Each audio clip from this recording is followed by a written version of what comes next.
a'uuzu billahi mina shaytaani rajiim bismillahi rahmaani rahiim mbokk yi gannaaw bi sante borom bi subhaanahu wa taala julli si yonante bi alayhi salaatu wa salaam noo ngi leen di wax assalaamu aleykum wa rahmatullahi taala wa barakaatuhu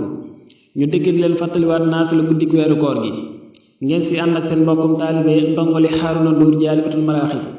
waaye laata loolu di leen di fàttaliwaat wax yonante bi alayhi salaatu wa salaam si benn xadis boo xam ne daa am ko ñëw si moom di ko laaj na ko ndax gisoon bu ma julli woon julli juróom woor weeru koor daganal lépp lu dagan araamal lépp lu araam te dolliwu ma si loolu dara ndax dinaa dugg aljanna yonent bi sallallahu alayhi wa sallam ne ko waaw loolu ngay boo ko defee di nga daal di dugg aljanna kon mbokk yi tey la ñetteelu guddi ku si julli juróom benn rakaa lu si nekk fatiha benn yoon ak ina anzalnaahu ak qul yaa ayyuhal kaafiruuna lu si nekk ñeenti yoon dana mel ni ku góor a juney jaam ak ku jox ndogu juney ñu woor waddu juney ñu rafle léeg-léeg juney ñu xiif te dees na ko te bindal itam tiyaaba jot na ni njanaaw yi ci àdduna bi yëpp te dees na ko defal li ñuy defal jaamu yàlla yi gën a baax ak ñi dee ci xare te deesu ko fitnaal ci bàmmeelam